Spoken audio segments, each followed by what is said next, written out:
When you imagine the future, what do you see? Are things better? Worse? The same? No doubt what you imagine has some basis in a movie, TV show, or other kind of media. Popular representations of the future can shape our sense of the future. Most representations of the future are either post-apocalyptic or dystopian. In these depictions of the future, society has regressed, and humanity has given in to its worst tendencies. In the book Ghosts of My Life, from the chapter A Slow Cancellation of the Future, philosopher Mark Fisher talks about how the cultural sense of progress is gone. He does this by mainly talking about music, but I think this can be applied more broadly. A particular passage stood out to me.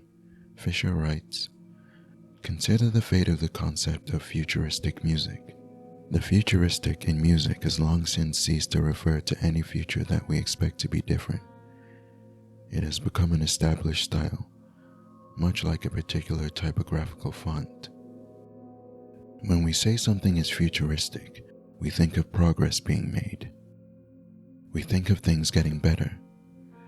What does it mean then when most of our depictions of the future show things regressing?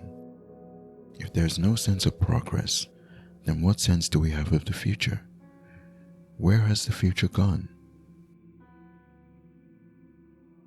The future used to be open, full of possibilities. Now there's just the end. Either the apocalypse is about to happen or is happening. The end brings closure. It closes off the future. This can be comforting in a way. If you know how things are going to end, you can simply sit around and wait for the end to come. You don't have to do anything. This is not sustainable for the long term, however.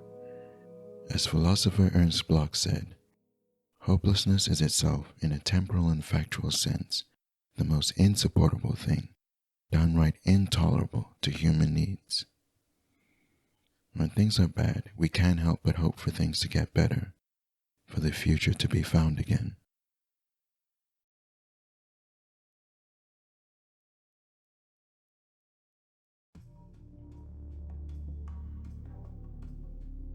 How do we imagine things getting better? One way is in the form of utopia.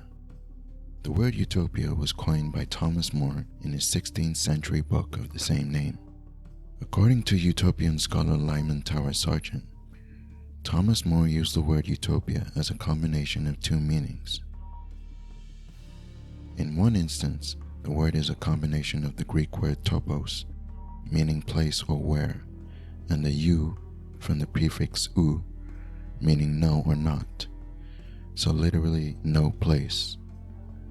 In the other instance, the word is spelled with an e, which translates to happy land or good place.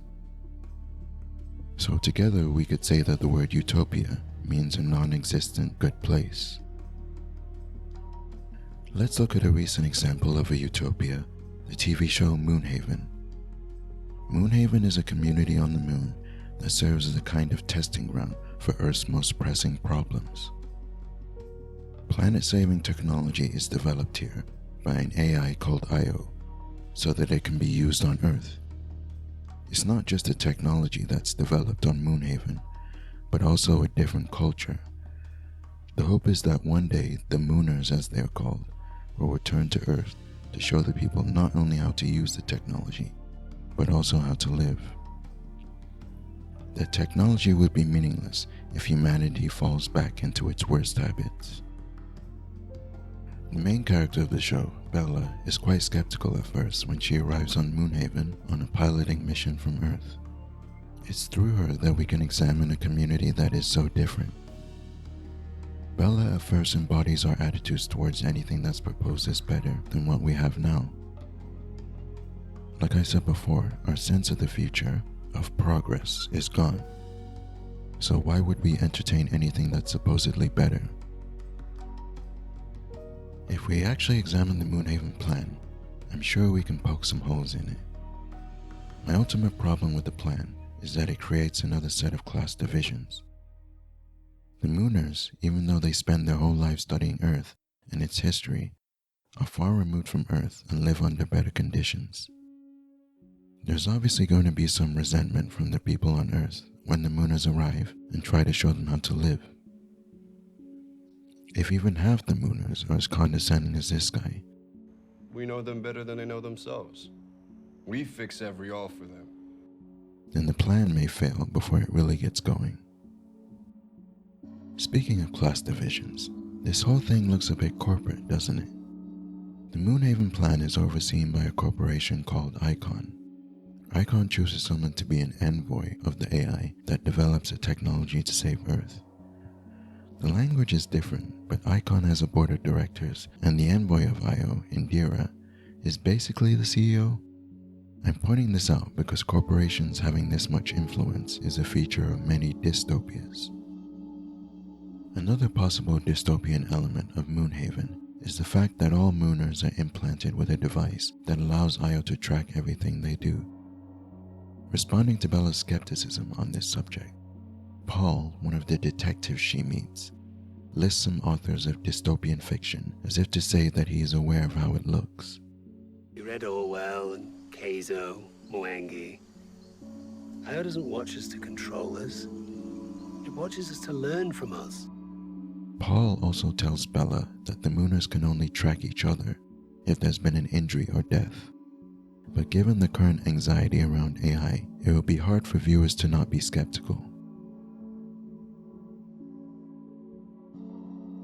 Even with all these problems, there's something about Moonhaven that keeps me interested. There's no doubt about it.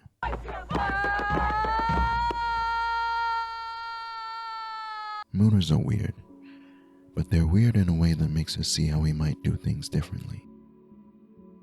I think that the ultimate reason why the Mooners are weird is that their default way of seeing things is through a hopeful lens.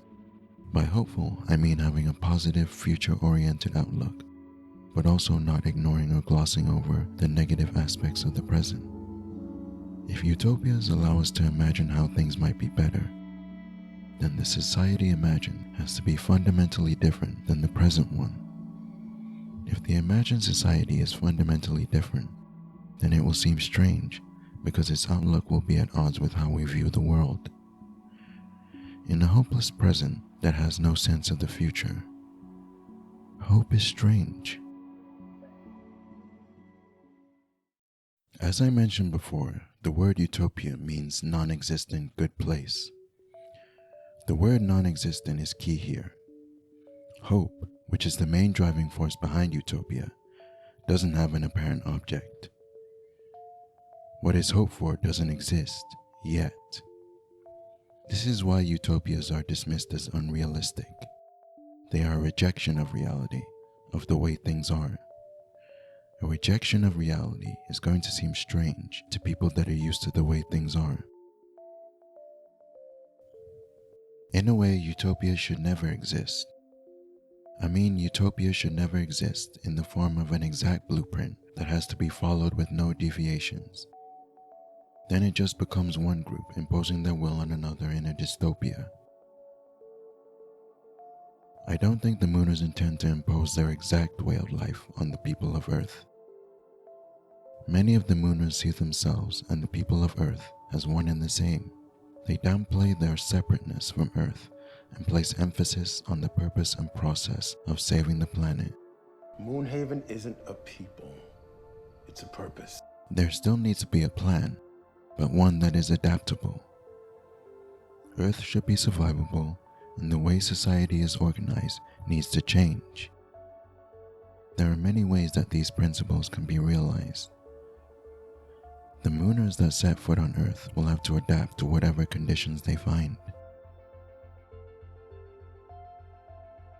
Bella constantly argues with the Mooners because she has lived on Earth her whole life. The situation on Earth is hopeless, so the default hopefulness of the Mooners is strange and aggravating. The Mooners often talk about something called Trulune, which is an unwavering trust that things will get better. Trulune is trust. It means we trust each other to do what is right for all. The Mooners are naive, but there's more to this than just naivete. Yes, the Mooners studying Earth allows them to be informed, but it is one thing to read about a place and another thing to actually live in it. Sometimes they do talk as if they have lived on Earth. Earthers see the world like children do, full of rules to be followed or broken. I think that there's another side to this naivete.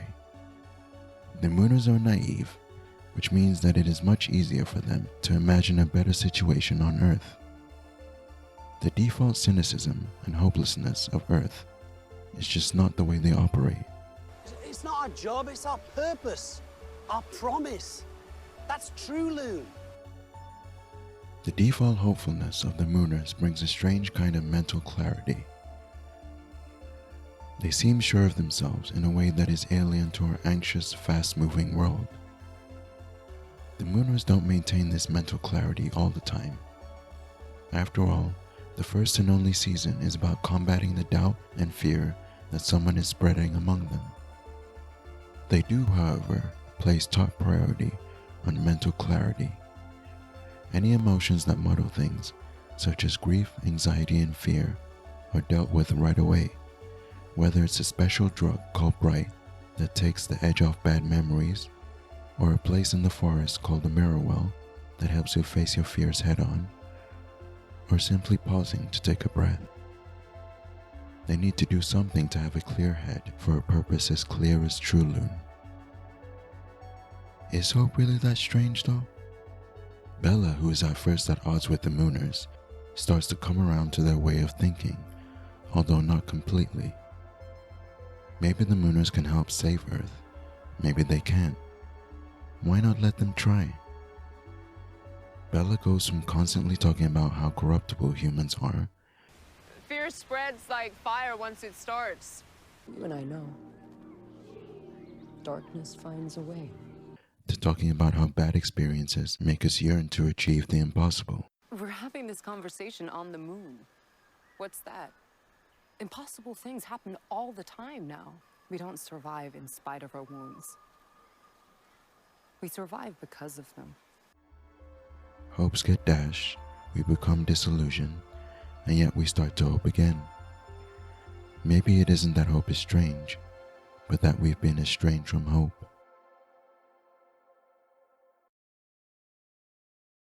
So I've been hearing this phrase y'all got over here that I ain't too crazy about.